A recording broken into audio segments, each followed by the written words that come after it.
Hello, Hamdan വ്ളോഗ്സിലേക്ക് എല്ലാവർക്കും സ്വാഗതം. എന്താണ് എല്ലാവരുടെയും വിശേഷങ്ങൾ? സുഖമല്ലേ? അൽഹംദുലില്ലാ, ഞാനും ഇവിടെ സുഖമായിട്ടിരിക്കണം കേട്ടോ.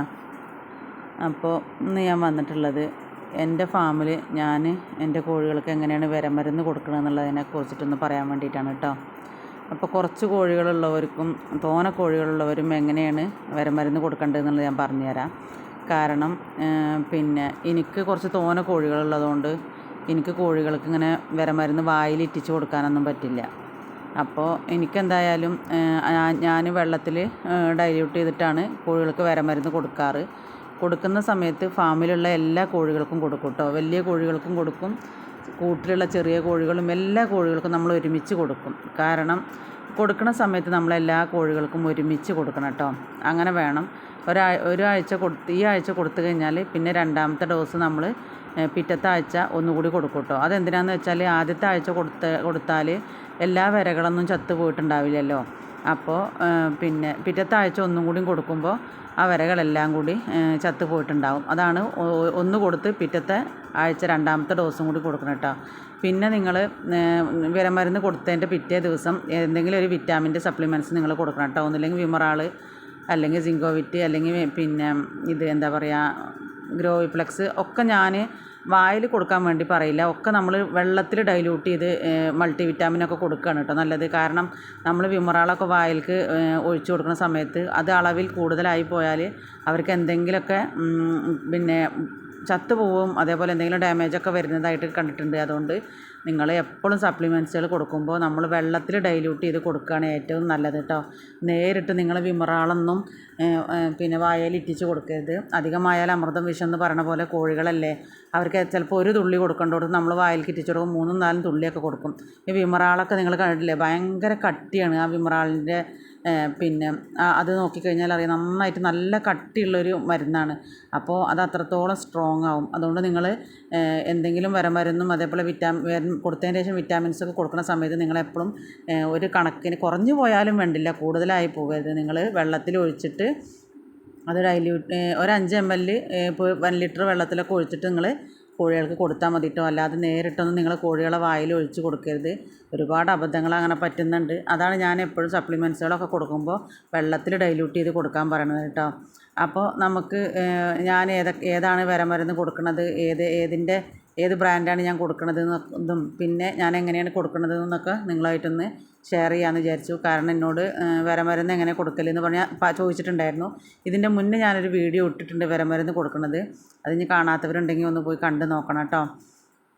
അപ്പോൾ എനിക്ക് എന്തായാലും വായിൽ കൊടുക്കൽ പോസിബിൾ അല്ല എന്ന് നിങ്ങൾക്ക് മനസ്സിലായില്ലേ. കാരണം ഇത്രയും കോഴികളെ വായിൽ ഞാൻ വിരമരുന്ന് ഒഴിച്ച് കൊടുക്കുക എന്ന് പറഞ്ഞാൽ എനിക്ക് പറ്റുന്ന കാര്യമല്ല. കാരണം എല്ലാ കോഴികളെയും പിടിച്ച് അതിനനുസരിച്ച് വായിൽ മരുന്ന് ഒറ്റിച്ച് കൊടുക്കണമെന്നുണ്ടെങ്കിൽ എനിക്ക് 2 ആൾ വേണം എന്തായാലും. പിന്നെ ഒന്നാമത് ഇത്രയും കോഴികളെ വായിലെറ്റിച്ച് വരുമ്പോഴത്തേനും ഒരു സമയം എത്ര സമയമാവും. അപ്പോൾ ഞാൻ എപ്പോഴും വെള്ളത്തിൽ കൊടുക്കുകയാണ് ചെയ്യാറ് കേട്ടോ. അപ്പോൾ ഞാൻ ഏത് മരുന്നാണ് കൊടുക്കുന്നതെന്ന് ഞാനൊന്ന് കാണിച്ചു തരാം. അപ്പോൾ ഞാൻ കൊടുക്കുന്ന മരുന്നാണ് കേട്ടോ ഇത്, ഫെൻഡാസ് പ്ലസ്. ഇത് നല്ല എഫക്റ്റീവാണ് കേട്ടോ. എനിക്ക് ഈ വിരമരുന്നിനെക്കാട്ടിലും കുറച്ചും കൂടി എഫക്റ്റ് തോന്നിയിട്ടുള്ളത് ഈ മരുന്നാണ് കേട്ടോ, ഫെൻഡാസ് പ്ലസ്. ഇത് 1 ലിറ്ററിൻ്റെ ബോട്ടിലാണ് കേട്ടോ. അപ്പോൾ ഞാൻ എപ്പോഴും ഇങ്ങനെ വാങ്ങിക്കൊണ്ടിരുന്നത്. ഇതിന് എന്താ വെച്ചാൽ എത്ര വില എന്ന് വെച്ചാൽ 914 രൂപയാണ്. പക്ഷേ എനിക്ക് 850 രൂപ എങ്ങാനും എൻ്റെ അടുത്ത് നിന്ന് അവർ മേടിച്ചിട്ടുള്ളൂ. ഞാനിത് കടയിൽ പറഞ്ഞ് ഓർഡർ ചെയ്തിട്ട് മേടിച്ചതാണ് കേട്ടോ. ഇത് ഫെൻഡാസ് പ്ലസിൻ്റെ 30 ml ബോട്ടിലൊക്കെ ഉള്ളൂ. 1 ലിറ്ററിൻ്റെ ഒന്നും കിട്ടണില്ല. അത് സെയിലില്ല എന്ന് പറഞ്ഞിട്ട് അവർ കൊണ്ടുവന്ന് വെക്കാറില്ല. അപ്പം ഞാൻ അവരോട് ഏൽപ്പിച്ചതിൻ്റെ ശേഷമാണ് എനിക്ക് 1 ലിറ്റർ അവർ ഞാൻ ഓർഡർ ചെയ്തതിനനുസരിച്ചിട്ട് എനിക്ക് കടയിൽ കൊടുത്തിട്ട് എനിക്ക് തന്നതാണ്. ഇതൊന്നും കൂടി നല്ല എഫക്റ്റാണ് കേട്ടോ ഫെൻഡാസ് പ്ലസ്. അപ്പോൾ ഇതാണ് ഞാൻ നമ്മുടെ ഫാമിൽ കോഴികൾക്ക് കൊടുക്കുന്ന മരുന്ന്, ഫെൻഡാസ് പ്ലസ് ആണ്. ഇത് 1 ലിറ്ററിൻ്റെയാണ്. കാരണം എനിക്ക് തോനെ കോഴികളുള്ളതുകൊണ്ട് എനിക്ക് ഒരുപാട് സമയം ഇത് ഒരുപാട് മരുന്ന് വേണം. പിന്നെ ഡേറ്റ് കൂടി ഉള്ളത് നോക്കിയിട്ട് എടുക്കണം കേട്ടോ. അപ്പോൾ ഞാൻ എങ്ങനെ കൊടുക്കുകയെന്ന് വെച്ചാൽ ഈ കാസറോളിൽ ഞാൻ 5 ml മൂടിയാണ് ഇപ്പോൾ അത്. നിങ്ങൾ കണ്ടോ, ആ 5 ml മൂടിക്ക് 5 പ്രാവശ്യം 5 അടപ്പാണ് എടുക്കുന്നത്. അപ്പോൾ 25 ml ആയി. 5 ml സാധാ മൂടിയിൽ ഞാൻ 5 പ്രാവശ്യം എടുത്തപ്പോൾ അത് 25 ml ആണ് ഞാൻ ഈ കാസറോൾ അതിലേക്ക് കൊടുക്കുന്നത്. എന്താണെന്ന് വെച്ചാൽ എനിക്ക് തോനെ കോഴികളുണ്ടാകുമ്പോൾ കൂടുതൽ വെള്ളം ഞാൻ അതിൽ ഒഴിക്കാറില്ല. കാരണം മരുന്ന് തന്നെയാണ് അത്യാവശ്യം കുടിച്ചോട്ടെ എന്ന് വിചാരിച്ചിട്ട് 25 ml ഞാൻ ഈ കാസറോളിൽ മൊത്തമാണ് വെള്ളം എടുക്കാറ്. ഇതൊരു പ്രാവശ്യം തന്നെ ഞാൻ കൊടുക്കുള്ളൂ കേട്ടോ. കാരണം രാത്രി ഞാൻ കൂട്ടിൽ വെള്ളം വെച്ച് കൊടുക്കാറില്ല, അതെപ്പോഴും കൊടുക്കില്ല. രാവിലെയാണ് കോഴികൾക്ക് വെള്ളം കൊടുക്കുക. രാത്രി ഞാൻ ഏത് സമയത്തും എങ്ങനെയായാലും കൂട്ടിൽ വെള്ളമേ ഞാൻ കോഴികൾക്ക് വെച്ച് കൊടുക്കില്ല. ചെറിയ കുട്ടികൾക്കൊക്കെ കൊടുക്കും എന്നല്ലാതെ വലിയ കോഴികൾക്ക് ഞാൻ കൂട്ടിൽ വെച്ച് കൊടുക്കാറില്ല. അപ്പോൾ രാവിലെ അവർ ഇതിങ്ങനെ വെച്ച് കൊടുത്തു കഴിഞ്ഞാൽ നന്നായിട്ട് കുടിക്കും കേട്ടോ. അതുകൊണ്ട് എൻ്റെ വിറ്റാമിൻസിൻ്റെ മരുന്നായാലും മരുന്നായാലും എന്ത് കൊടുക്കുകയാണെങ്കിലും എനിക്ക് പെട്ടെന്ന് ഉച്ചയാകുമ്പോഴത്തേനും അവരാ മരുന്നൊക്കെ കുടിച്ച് കഴിഞ്ഞിട്ടുണ്ടാവും. ഞാൻ ഈ കാസറോളിൻ്റെ ഇത്രയും വെള്ളത്തിലേക്ക് 5 ml മരുന്നാണ്. അത്യാവശ്യം ഡോസ് ഉണ്ട്. 25 ml മരുന്ന് എടുത്തിട്ടുണ്ട്. അത്യാവശ്യം ഡോസ് ഉണ്ട്. ഇത് എൻ്റെ എല്ലാ കോഴികൾക്കും കൂടി ഞാൻ കൊടുക്കാം കേട്ടോ. കാരണം ഈ ഫെൻഡാസ് പ്ലസ് എന്ന് പറഞ്ഞാൽ അത്യാവശ്യം നല്ല ഡോസുള്ള മരുന്നാണ്. ഇനി ഇത് ഞാൻ അവരെ വിട്ട് കഴിഞ്ഞാൽ നേരെ കൊടുക്കുകയാണ് ചെയ്യുക. ഇവർക്ക് നമ്മളെ കോഴികളെ വിട്ട് കഴിഞ്ഞാൽ ആദ്യം എല്ലായിടത്തും ഓടി നടക്കും. അതാണ് ഇവരെ പ്രശ്നം. ഇവരെല്ലാവരും ഒരുമിച്ച് കൂട്ടിലുള്ളവരാ, പറഞ്ഞിട്ട് കാര്യമില്ല. കൂടുണ്ട് വിട്ട് കഴിഞ്ഞാൽ അങ്ങോട്ട് ഓടിയിട്ടും ഇങ്ങോട്ട് ഓടിയിട്ടും ഒക്കെ ആയിട്ട് ഭയങ്കര തല്ലാട്ടോ. നല്ല രസമാണ് കാണാൻ. കാരണം ഓരോരുത്തർ ഇപ്പോൾ ഞാനവിടെ മരുന്ന് വെച്ച് കൊടുത്തിട്ടുണ്ട്. അത് ഓരോരുത്തർ കുടിക്കാൻ വരുമ്പോഴത്തേനും മറ്റുള്ളവർ ആട്ടി വിടും, ആട്ടി കൊത്തും. അങ്ങനെയൊക്കെ ആയിട്ട് എങ്ങനെയായാലും അവർ കുടിക്കും. ആ വെള്ളം ഉച്ചയാകുമ്പോഴത്തേനും കഴിയും. ഉച്ച കഴിഞ്ഞതിൻ്റെ ശേഷം ഞാൻ കൊടുക്കാറില്ല കേട്ടോ. പിന്നെ ഞാൻ ആ പാത്രത്തിൽ ഏതെങ്കിലും ഒരു വിറ്റാമിൻസിൻ്റെ മരുന്ന് ഒഴിച്ചിട്ട് അത് കൊടുക്കാറാണ്. എന്താണ് അങ്ങനെ കൊടുക്കണം പറയണമെന്ന് വെച്ചാൽ, ഈ മരുന്ന് കുടിച്ച് കഴിഞ്ഞാൽ അത്യാവശ്യം നല്ല ഡോസ് തന്നെയാണ് മരുന്ന്. അത് കൊടുത്തു കഴിഞ്ഞാൽ അവർക്കൊരു ക്ഷീണം വരും. അപ്പോൾ അതില്ലാതിരിക്കാൻ വേണ്ടിയിട്ടാണ് നമ്മൾ വേഗം വിറ്റാമിൻസിൻ്റെ മരുന്ന് കൊടുക്കണത് കേട്ടോ. അപ്പോൾ നിങ്ങൾ മരുന്ന് കൊടുത്തു കഴിഞ്ഞാൽ പിറ്റത്തെ ദിവസം അല്ലെങ്കിൽ നിങ്ങൾക്ക് എത്ര അളവിലാണ് നിങ്ങൾ കൊടുത്തു വെച്ചാൽ, ഞാൻ ഉച്ച വരെ ആകുമ്പോഴത്തേനും എൻ്റെയും വെള്ളം കഴിയും, മരുന്ന് കഴിയും.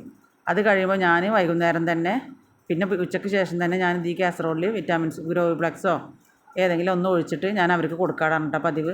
പിന്നെ കുറച്ച് ആൾക്കാർക്കുള്ള സംശയം എന്താണെന്ന് വെച്ചാൽ, മരുന്ന് കൊടുത്താൽ മുട്ട എടുക്കാൻ പറ്റുമോ എന്ന് ചോദിക്കാറുണ്ട്. മുട്ട എടുക്കണതിനൊന്നും ഒരു കുഴപ്പമില്ല കേട്ടോ. മുട്ട അതും ഈ മരുന്നുമായിട്ടൊരു ബന്ധമില്ല. കാരണം അവരുടെ വിരശല്യം ഇളക്കാൻ വേണ്ടിയിട്ടാണ് ഇത്. അതും മുട്ടയിലേക്ക് ബാധിക്കൊന്നുമില്ല, അങ്ങനത്തെ ഒരു പ്രശ്നമൊന്നുമില്ല. അത് ഞങ്ങൾ ക്ലാസ്സിലൊക്കെ ഡോക്ടർമാരോട് ചോദിക്കുന്ന സമയത്ത് അവർ പറഞ്ഞത് അതും ഇതുമായിട്ട് എന്താ ബന്ധം എന്നാണ് അവർ ചോദിക്കുന്നത്. അപ്പോൾ കോഴിമുട്ട ഇളക്കിയ കോഴികളുടെ കോഴിമുട്ട എടുക്കാൻ പാടില്ല എന്നൊന്നുമില്ല, എല്ലാം എടുക്കുക, ഒരു കുഴപ്പമില്ല. അവർക്ക് നമ്മൾ പ്രോപ്പറായിട്ട് 3 മാസം കൂടുമ്പോൾ ഇളക്കുമ്പോൾ തന്നെ അവർക്ക് അങ്ങനത്തെ വിരശല്യമൊന്നും വരില്ല. നമ്മളിങ്ങനെ നല്ലപോലെ അവരെ കെയർ ചെയ്ത് കൊണ്ടുപോവുകയാണെങ്കിൽ ഒരു പ്രശ്നം വരില്ല. പിന്നെ നമ്മളിങ്ങനെ കൃത്യമായിട്ട് അവരെ കാര്യങ്ങളൊക്കെ മെയിൻറ്റെയിൻ ചെയ്ത് പോവുകയാണെന്നുണ്ടെങ്കിൽ അവർക്ക് അങ്ങനത്തെ അസുഖങ്ങളൊന്നും വരില്ല. അതുകൊണ്ട് മുട്ട എന്താ പറയുക, നിങ്ങൾ മരുന്ന് കൊടുത്താലും മുട്ട ഉപയോഗിക്കാൻ പറ്റും കേട്ടോ. അതിന് യാതൊരു കുഴപ്പമില്ല. പിന്നെ നിങ്ങൾ മരുന്ന് കൊടുത്തതിൻ്റെ ശേഷം നിങ്ങൾ വിറ്റാമിൻസും കൊടുക്കാൻ വേണ്ടി നോക്കുക. പിന്നെ കുറച്ച് കോഴികളുള്ളൂ എന്ന് വിചാരിക്കുക. ഇപ്പോൾ എൻ്റെ പോലെ തോനെ കോഴികളൊന്നുമില്ല, കുറച്ച് കോഴികൾ, ഒരു 5-8 കോഴികളോ അല്ലെങ്കിൽ 8-10 കോഴികളുള്ളൂ വെച്ചാൽ നിങ്ങൾ എന്താ ചെയ്യാമെന്നറിയാം. അവരുടെ വെയിറ്റിനനുസരിച്ചിട്ടാണ് കേട്ടോ മരുന്ന് കൊടുക്കുക. എന്താണെന്ന് വെച്ചാൽ നമ്മുടെ നാടൻ കോഴികൾ പൊതുവേ വെയിറ്റ് കുറവാകും. അപ്പോൾ ഒരു ml 2 ml ഒക്കെ കൊടുക്കുക. അതേപോലെ ഗ്രാമശ്രീ ഗ്രാമപ്രിയ കോഴികളൊക്കെ ഉണ്ടെന്നുണ്ടെങ്കിൽ ഒരു 3 ml ഒക്കെ വേണ്ടി വരും കേട്ടോ. കാരണം അവർ വെയിറ്റുള്ള കോഴികളല്ലേ. അപ്പോൾ വെയിറ്റ് അനുസരിച്ചിട്ടാണ് കേട്ടോ നമ്മളെ കോഴികൾക്ക് എന്തായാലും ഒരു 2 ml ഒക്കെ കൊടുക്കുക. നമ്മളെ കോഴികൾക്ക് പൂർണ്ണ വളർച്ചയെത്തിയ മുട്ടയിടുന്ന കോഴികൾക്ക് 2 ml കൊടുത്തു വെച്ചിട്ടൊന്നും കുഴപ്പമില്ല. പക്ഷേ 2 ml നിങ്ങൾ കൊടുക്കുമ്പോൾ 1 ml എന്തായാലും നിർബന്ധമാണ്. ഇനിയിപ്പോൾ 2 ml കൊടുത്തു എന്ന് തന്നെ കൂട്ടുക. നിങ്ങളെപ്പോഴും വിറ്റാമിൻസിൻ്റെ മരുന്ന് കൊടുക്കണം കേട്ടോ. കാരണം അഥവാ ഓവർഡോസ് ആയി എന്ന് വിചാരിച്ചാൽ അവർ പെട്ടെന്ന് അവർക്ക് നമുക്കറിയില്ലല്ലോ. നമ്മളിപ്പോൾ 1 ml കൊടുത്തു, അതൊന്നും ഉണ്ടാവില്ല എന്ന് വെച്ചാൽ നമ്മൾ 1 ml കൂടി കൊടുക്കുമ്പോൾ അവർക്ക് പെട്ടെന്ന് ബോഡിയിൽ അത് എഫക്റ്റ് ചെയ്യുമ്പോൾ അപ്പോൾ അവർക്ക് ക്ഷീണവും തളർച്ചയും അവരിങ്ങനെ തൂങ്ങി നിൽക്കണ പോലെയൊക്കെ തോന്നും. അതെന്താ വെച്ചാൽ നമ്മളെ ശരീരത്തിലേക്ക് ഇത്രയും ഡോസ് ചെല്ലല്ലേ. അപ്പോൾ നിങ്ങളെ പെട്ടെന്ന് തന്നെ നിങ്ങൾ എന്ത് ചെയ്യണം, അവർക്ക് കൊടുത്താൽ വിറ്റാമിൻസിൻ്റെ മരുന്നും കൂടി കൊടുക്കണം കേട്ടോ. അപ്പോൾ അവരുടെ ബോഡി ഒന്ന് സെറ്റായിക്കോളും. പിന്നെ നിങ്ങളിതിങ്ങനെ വളർത്തി ഇതൊക്കെ ഇങ്ങനെ കൊടുക്കുമ്പോൾ തന്നെ നിങ്ങൾക്ക് പഠിയും ഇത്ര കോഴികൾക്ക് എത്ര കൊടുക്കണം. അതാദ്യം നമുക്കൊരു കൺഫ്യൂഷൻ ഉണ്ടാവുള്ളൂ. പിന്നെയൊക്കെ നമുക്ക് തന്നെ മനസ്സിലായി തുടങ്ങും ഇത്ര കോഴികളുണ്ട് അപ്പോൾ ഇത്ര മരുന്ന് കൊടുക്കുക. കാരണം അത്രയും മരുന്ന് കൊടുത്തിട്ട് നമുക്ക് ആ വിരയുടെ ശല്യമൊന്നും ഇപ്പം ഞാനിപ്പോൾ 25 ml കൊടുത്തു. ഇനി എനിക്ക് 3 മാസം ആകുമ്പോഴത്തേനും കോഴികൾ അങ്ങനെ വിരശല്യം കാണിക്കാറൊന്നുമില്ല. വിരശല്യത്തിൻ്റെ അടയാളങ്ങൾ നിങ്ങൾക്കറിയാലോ. ഇങ്ങനെ വായ പൊളിക്കുക, അതേപോലെ തല കുടയുക, അതേപോലെ ഇങ്ങനെ അവർക്ക് തൊണ്ടയിൽ ഇങ്ങനെ ഒരു ഇറിറ്റേഷൻ വരും, അങ്ങനെയൊക്കെ കാണിക്കും അവർ. അങ്ങനെയൊന്നും ഇവിടുത്തെ കോഴികളൊന്നും കാണിക്കാറില്ല. അപ്പം ഞാനെപ്പോഴും ഇങ്ങനെ തോനെ കോഴികളുണ്ടെന്നുണ്ടെങ്കിൽ അങ്ങനെ 25 ml ഇങ്ങനെ വെള്ളത്തിലൊഴിച്ച് കൊടുക്കാറാണ്. ഇതേപോലത്തെ കുട്ടികൾക്കൊക്കെ എന്താ ചെയ്യുകയെന്ന് വെച്ചാൽ, കുട്ടികൾക്ക് ഞാൻ ഇതേപോലെ അവരുടെ പാത്രത്തിൽ ഇതേപോലെ 5 ml ഒഴിച്ചിട്ട് അവരുടെ പച്ചപാത്രം 1 ലിറ്ററിൻ്റെ അതിലൊഴിച്ച് കൊടുക്കുകയാണ് കേട്ടോ. അപ്പോൾ നമ്മൾ ഇപ്പോൾ എങ്ങനെയാണ് ഞാൻ കോഴികൾക്ക് മരുന്ന് കൊടുക്കണം എന്നുള്ളത് മനസ്സിലായില്ലേ? ഞാൻ എൻ്റെ ഫാമിൽ ഞാൻ ചെയ്യുന്ന രീതികളാണ് നിങ്ങളുമായിട്ട് ഷെയർ ചെയ്യുന്നത് കേട്ടോ. അല്ലാതെ വേറെ ഒന്നുമല്ലേ. അപ്പോൾ ഞാൻ ചെയ്യുന്നതല്ലേ എനിക്ക് നിങ്ങൾക്ക് പറഞ്ഞു തരാൻ വേണ്ടി പറ്റുള്ളൂ. അപ്പോൾ തോനെ കോഴികളുള്ള ആളുകളാണെന്നുണ്ടെങ്കിൽ വെള്ളത്തിൽ കൊടുത്താൽ മതി. ഇനി കുറച്ച് കോഴികൾ വെച്ചാലും വെള്ളത്തിൽ കൊടുക്കുകയാണ് ഏറ്റവും ബെറ്റർ എന്നാണ് എനിക്ക് തോന്നുന്നത്. കാരണം ഓവർഡോസ് എന്നുള്ളൊരു പ്രശ്നം വരില്ല. ഇനി എന്ത് മരുന്നാണെങ്കിലും വിറ്റാമിൻസ് ആണെങ്കിലും ഓവർഡോസ് ആയിക്കഴിഞ്ഞാൽ ഭയങ്കര ബുദ്ധിമുട്ടാണ്. അപ്പോൾ നിങ്ങൾ മിണ്ടാപ്രാണികളല്ലേ, അവർക്ക് എന്താ ഏതാണെന്ന് നമ്മളോട് പറയാൻ വേണ്ടി പറ്റില്ല. അപ്പോൾ ഞാൻ ഇതുപോലെയാണ് ചെയ്യാറ് കേട്ടോ. നിങ്ങൾ ഇതുപോലെ ഒന്ന് ചെയ്ത് നോക്കണേ.